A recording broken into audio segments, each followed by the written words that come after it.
हमारा last video था उसमें हमने डिस्कस किया था कि चाइना की जो विस्तारवादी नीति है और उस पर जो पूरी दुनिया पे और भारत पे क्या असर पड़ रहा है, इस पे हमने डिस्कशन किए थे। वही सीरीज़ का ये दूसरा पार्ट है। इसमें हम आज ये डिस्कशन करेंगे कि कैसे चाइना की जो पॉलिसी है उससे इंडिया को बाहर निकलना होगा, जिसकी वजह से वो जो उसकी विस्तारवाद नीति है पूरे पूरे देश, ये पूरे वर्ल्ड की जो इकोनॉमी को वो कब्जे में अपने लेना चाहता है, उसे कैसे भारत बाहर निकलेगा, ये हमें आज इस वीडियो में हम डिस्कस करेंगे। तो दोस्तों, जैसा कि आपको पता है कि आज लगभग 2 महीने पूरे होने वाले हैं हमारे इस जो कोरोना वायरस, चाइनीज़ वायरस है, उसके लॉकडाउन के। और आप देख रहे हैं, आपको पूरे न्यूज़ के माध्यम से पता ही चल रहा होगा कि सभी इंडस्ट्रीज़ टोटली बंद हैं, मैन्युफैक्चरिंग यूनिट्स बंद हैं, सर्विसेज बंद हैं, और सारे जितने भी कामगार हैं ये अपने अपने जो इनके प्रदेश हैं, नेटिव प्लेस हैं, ये यहाँ पे जा रहे हैं।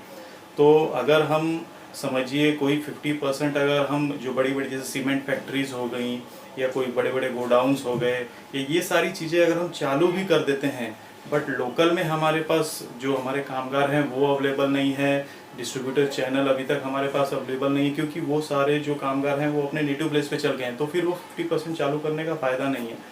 तो इस पर थोड़ा गवर्नमेंट को ध्यान देना होगा कि कैसे, जैसे कि आप मैन्युफैक्चरिंग यूनिट अगर वहाँ पे कुछ चालू करवा रहे हैं तो डिस्ट्रीब्यूटर मतलब इन द सेंस क्या होगा कि जहाँ पे भी रेड जोन नहीं है, ऑरेंज जोन है, वहाँ पे धीरे धीरे हमको सारी चीज़ें थोड़ी थोड़ी उनको सहूलियत दे के हमको खोलना होगा। नहीं तो फिर क्या है, धीरे धीरे हमारी इकोनॉमी और भी ख़राब होती चली जाएगी।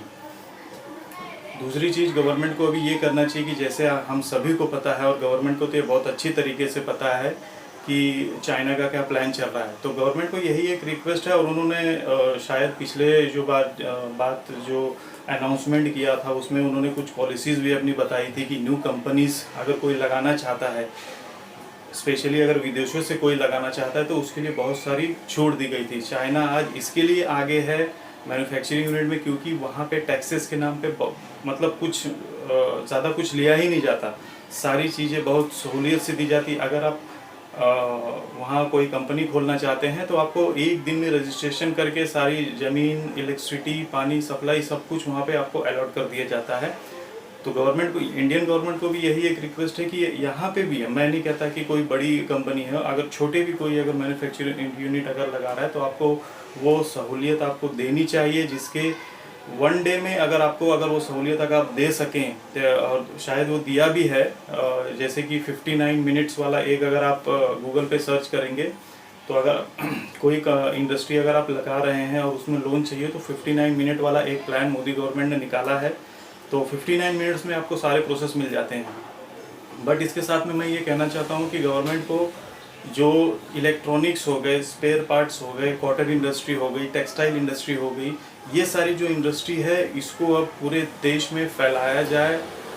जहाँ तक अभी हम देख रहे हैं कि जो टेक्सटाइल इंडस्ट्री है वो तमिलनाडु के त्रिपुर में है, पंजाब के लुधियाना में है, और आप दिल्ली में देख सकते हैं थोड़ा बहुत है। बट ये इतने बड़े देश में ये 2 सेंटर होके कुछ फ़ायदा नहीं है। हमको कॉटन इंडस्ट्री को और बढ़ाना है। बहुत सारे हमारे यहाँ पे एमपी, उड़ीसा, महाराष्ट्र के कुछ हमारे एकदम ऐसी जगह जहाँ पे अभी तक ज़्यादा घनी आबादी नहीं है, वहाँ पे ये सब इन्वेस्टमेंट हम कर सकते हैं, वहाँ पे लगा सकते हैं। यूपी आज इतना बड़ा स्टेट है, वहाँ पे हम स्पेयर पार्ट्स की इंडस्ट्री वहाँ पे लगवा सकते हैं। आंध्रा आप देख लीजिए, तेलंगाना देख लीजिए, बेंगलोर तो आईटी हब है ही है, कर्नाटक है ही है, मोबाइल्स की बहुत सारी कंपनीज़ हैं जो हम लगा सकते हैं। तो ऐसे हमको सेक्टर्स हमको डिसाइड करने पड़ेंगे, गवर्नमेंट को डिसाइड करना पड़ेगा, और मैन्युफैक्चरिंग यूनिट आज लगानी है ताकि हम चाइना के ऊपर निर्भर न रह सकें। जितना हो सके हमको चाइनीज़ प्रोडक्ट अवॉइड करना है, और हमको हमारे खुद पर्सनली हमको, जैसे आज मैं पर्सनली मतलब ये वीडियो बना रहा हूँ तो मैं खुद ही जो हमारे मेड इन इंडिया प्रोडक्ट है उसका मैं आपको प्रमोशंस करूँगा।